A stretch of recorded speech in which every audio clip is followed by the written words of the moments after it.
নাহমাদুহু ওয়া নুসাল্লি আলা রাসূলিহিল কারীম আম্মা বাদ। আজকে আমাদের আলোচ্য বিষয় হলো ব্যবসার উদ্দেশ্যে ব্যাংকের টাকা বিনিয়োগ করে যে লভ্যাংশ হাসিল করা হয় সেটা বৈধ কিনা।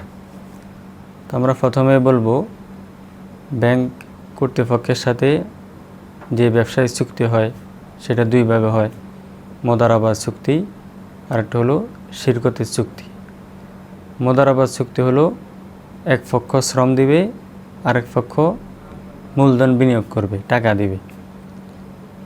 তো এই ক্ষেত্রে ব্যাংক শ্রম দেয়, ব্যবসা করে, আর যারা গ্রাহক আছে তারা মূলধন দেয়, পুঁজি বিনিয়োগ করে। এভাবে ব্যবসার মাধ্যমে লভ্যাংশ হাসিল করা হয়। এই ক্ষেত্রে প্রধান একটা শর্ত হলো যে লভ্যাংশ আছে সেটা পার্সেন্টেজ হারে ভাগ করা লাগবে। এমনভাবে ভাগ করা যাবে না যে নিশ্চিন্তে একজনে লাভ পাইতেছে, অপরজনে যদি ক্ষতি হয় সেটা সে বহন করবে না। মানে রিস্ক মুক্ত যে লাভ আছে সেটা শরীয়তে গ্রহণযোগ্য না, সেটা শরীয়তে বৈধ না। কিন্তু বর্তমানে বিভিন্ন ব্যাংকে যদিও নাম দেওয়া হয় যে মোদারাবাদ চুক্তিতে ব্যবসা করতেছে তারা, কিন্তু তারা গ্রাহকদেরকে নির্দিষ্ট হারে লাভ দিতেছে। প্রতি মাসে ২,০০০, প্রতি মাসে ৩,০০০, ৫,০০০ এমন করে লাভ দিতেছে। এই নির্দিষ্ট হারে যে লাভ দেওয়া, পার্সেন্টেজ হারে না দিয়ে নির্দিষ্ট হারে লাভ দিলে সেটা সুদের অন্তর্ভুক্ত হবে, যেহেতু এটা রিস্ক মুক্ত। মানে রিস্ক মুক্ত লাভ শরীয়তে এটা গ্রহণযোগ্য না, শরীয়তে অবৈধ। কারণ আমরা জানি মুনাফা হাসিল করার জন্য দুইটা পন্থা আছে, একটা হলো হালাল শ্রম আর একটা হলো হালাল বিনিয়োগ, তবে রিস্কের সাথে হওয়া লাগবে।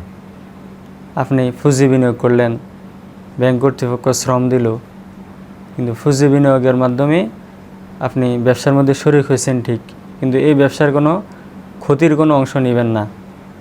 যদি কোনো ব্যবসার মধ্যে ক্ষতি হয় সেটা আপনি বহন করবেন না, তাহলে শরীয়তে এই লভ্যাংশ যে নিতেছেন, নির্দিষ্ট হারে লভ্যাংশ নিতেছেন, শরীয়তে এটার অনুমোদন দেয় না। তো বর্তমানে বিভিন্ন ব্যাংক আছে মোদারাবাদ চুক্তিতে ব্যবসা করে, কিন্তু নির্দিষ্ট হারে লাভ দেওয়ার কারণে সেটাও সুদের অন্তর্ভুক্ত, সেটাও না জায়েজ। বাকি আছে ইসলামী ব্যাংক। ইসলামী ব্যাংক যদিও শরিয়া ভিত্তিক ব্যাংক, বাকি তাদের বিতর্গত অনেক বিষয় শরীয়তে যে নিয়ম নীতি আছে, মোদারাবাদ যে সমস্ত শর্তাবলী আছে পরিপূর্ণ তারা বাস্তবায়ন করে না। এই কারণে মানে এই সমস্ত ব্যাংকও মোদারাবাদ চুক্তিতে লভ্যাংশ নেওয়া থেকে আমরা বিরত থাকব, যেহেতু আমরা জানি রিবার ক্ষেত্রে সর্বোচ্চ সতর্কতা কাম্য। যেখানে রিবার সামান্য সন্দেহ আছে সেখান থেকেও আমরা যথাসম্ভব বেঁচে থাকার চেষ্টা করব। দ্বিতীয় পদ্ধতি আসি শিরকতের চুক্তির মাধ্যমে ব্যবসা করা। শিরকতের চুক্তি বলা হয় উভয় পক্ষের টাকা থাকবে, পুঁজি থাকবে। একজনে শুধু টাকা দিবে, আরেকজনে শুধু শ্রম দিবে এমন না। উভয় পক্ষের মূলধন থাকবে, বাকি উভয় পক্ষ মিলে শ্রম দিতে পারে বা যে কোনো এক পক্ষ শ্রম দিবে, ওই হিসাবে তারা লভ্যাংশ বিবেচনা করবে, নির্ধারণ করবে। তো শিরকতের চুক্তির জন্য এই শর্ত আছে যে আপনি লভ্যাংশ যে নির্ধারণ করবেন একবার নির্দিষ্ট হারে লাভ দিতে পারবেন না, মানে পার্সেন্টেজ হারে লভ্যাংশ নির্ধারণ করবেন।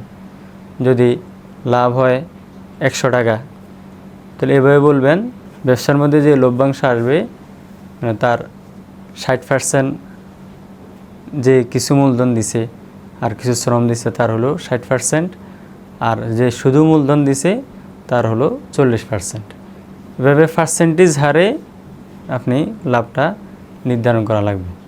যদি আপনি এভাবে বলেন এক পক্ষকে বাস যতই লাভ হোক প্রত্যেক মাসে আপনি ২,০০০ টাকা করে দিবেন বা ৩,০০০ টাকা করে দিবেন, মানে পার্সেন্টেজ হারে নির্ধারণ করলেন না, একবারে নির্দিষ্ট হারে নির্ধারণ করে দিলেন, তাহলে সেটাও নাজায়েজ লেনদেনের অন্তর্ভুক্ত হবে, শরীয়ত এটাকে সমর্থন করে না। সুতরাং বর্তমানে যে সমস্ত ব্যাংকগুলো আছে এই সমস্ত ব্যাংকের সাথে আমরা যখন চুক্তিতে লিপ্ত হব সর্বপ্রথম এই বিষয়টা লক্ষ্য রাখব যে তারা নির্দিষ্ট হারে লাভ দিতেছে কিনা।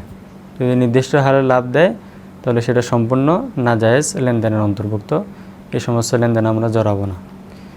ইসলামী ব্যাংকের সাথে যদি আমরা লেনদেন করতে চাই তাহলে তো বললাম ইসলামী ব্যাংকও যদিও নির্দিষ্ট হারে লাভ দেয় না, অনেক ব্যাংক আছে, বাকি তারা মূল যে চুক্তি আছে মোদারাবাদ চুক্তি, শিরকতের চুক্তি, এই সমস্ত চুক্তি বৈধ হওয়ার জন্য যে সমস্ত শর্তাবলী আছে এই সমস্ত শর্তাবলীর প্রতি তারা লক্ষ্য রাখে না।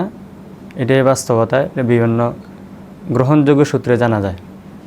সুতরাং আমরা ইসলামী ব্যাংকও এই সমস্ত ব্যবসার মাধ্যমে লভ্যাংশ নিব না। তো আল্লাহ রাব্বুল আলামিন আমাদেরকে সুদের ব্যাপারে সর্বোচ্চ সতর্কতা অবলম্বন করার তৌফিক দান করেন। ওয়া আখিরু দাওয়ানা আনিল হামদুলিল্লাহি রাব্বিল